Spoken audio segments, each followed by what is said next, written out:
Noile tractorașe de tuns iarba de la Viking, seriile T5 și T6, au o concepție și o construcție complet noi. Dorința Viking a fost de a construi un tractoraș de tuns iarba care să fie unic. Cele mai noi cunoștințe inginerești și cea mai bună calitate în ceea ce privește prelucrarea, precum și ergonomia și confortul de utilizare, au creat un tractoraș de tuns iarba care îndeplinește, în cel mai eficient mod, diversele dorințe și cerințe ale clienților.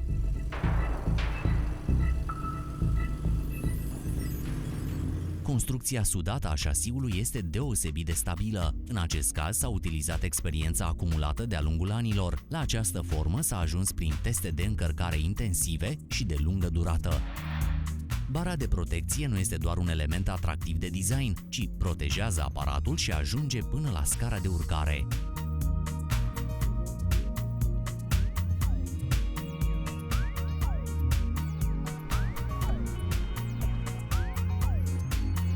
O alimentare simplă este întotdeauna posibilă, chiar și fără a fi necesară deschiderea capotei motorului.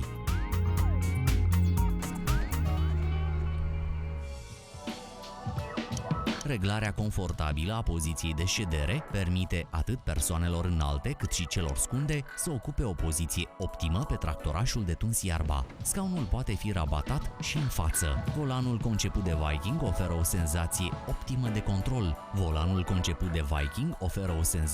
optimă de control. Afișajul digital al seriei T6 oferă o imagine confortabilă de ansamblu asupra celor mai importante funcții, datorită simbolurilor intuitive.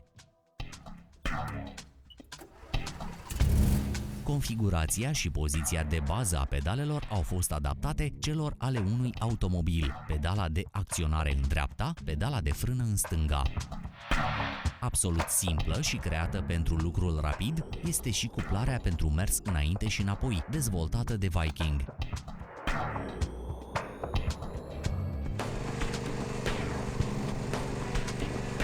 Datorită mecanicii simple de cuplare, este posibilă selectarea direcției de deplasare prin intermediul manetei.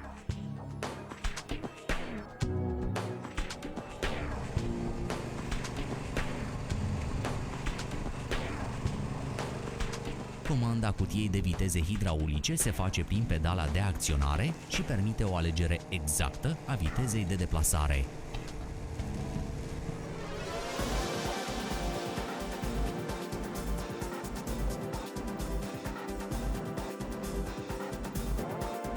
La conceperea geometriei sistemului de direcție s-a pus accentul pe o bună tracțiune cu o rază mică de girație. Sistemul de direcție cu angrenare directă asigură un control bun și plăcerea de a conduce.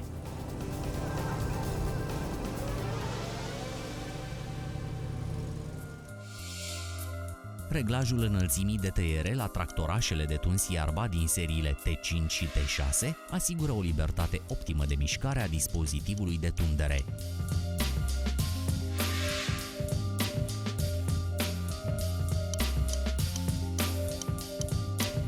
Reglajul pe înălțime este posibil în 8 trepte.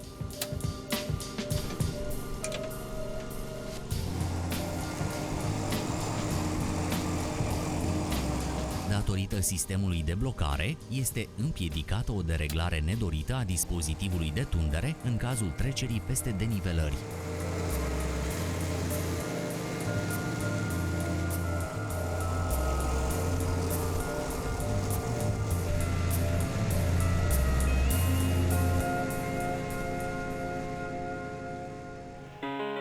Dacă dispozitivul de tundere este ridicat la maxim, pot fi depășite fără probleme pietre de bordură cu o înălțime maximă de 11 cm.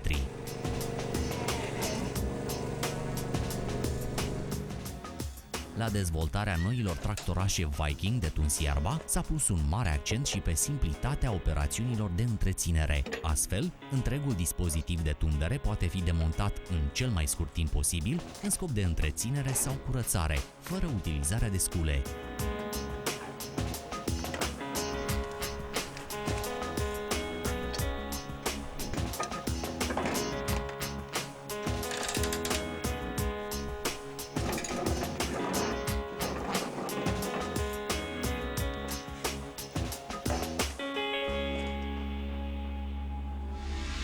Acționarea dispozitivului de tundere se face printr-un sistem de cuplaj.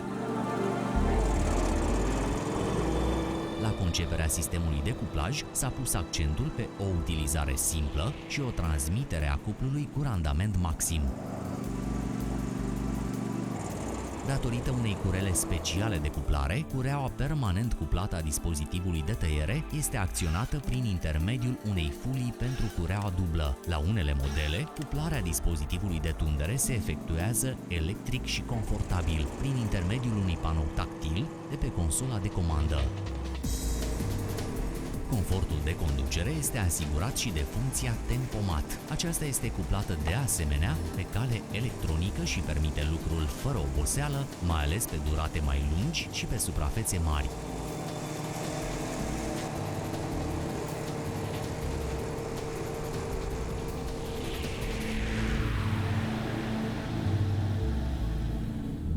Dispozitivul de tundere a fost construit pentru un lucru deosebit de rapid și eficient. Sistemul lateral de captare și ghidare aduce și cele mai laterale fire de iarbă în dispozitivul de tundere, unde sunt prinse și tăiate. Astfel, este utilizată întreaga lățime a dispozitivului de tăiere. Niciun centimetru nu se pierde.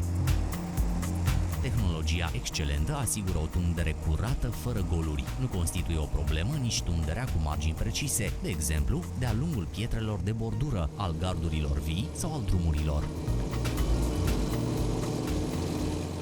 Volumul coșului de colectare a ierbii este impresionant. La seria T6 discutăm despre 350 de litri. Pentru a putea umple coșul de colectare în mod optim, canalul de tundere a fost optimizat, fiind implementat un sistem inteligent de dirijare a aerului.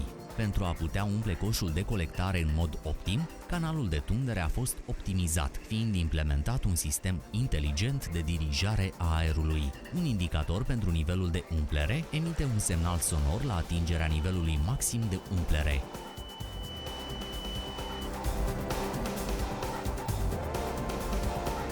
Golirea poate fi efectuată printr-o mișcare confortabilă a manetei tip sabie de la scaunul șoferului.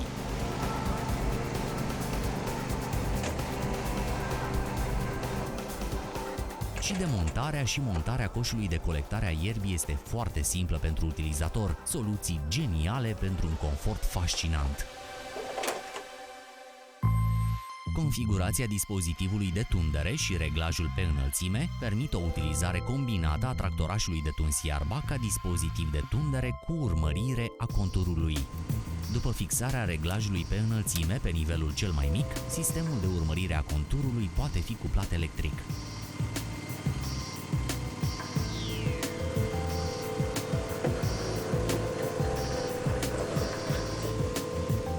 Prin intermediul rolei sunt transferate denivelările solului direct la dispozitivul de tundere. Astfel, dispozitivul de tundere se deplasează foarte aproape deasupra solului, detectând și compensând orice denivelare. Tunderea cu sistem de urmărire a conturului permite o tăiere curată și produce renumita imagine în benzi.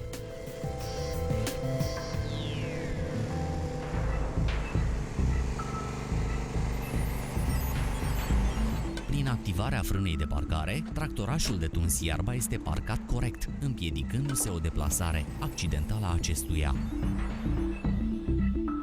Totalitatea dotărilor cu componente de calitate încorporează întreaga măestrie inginerească de la Viking.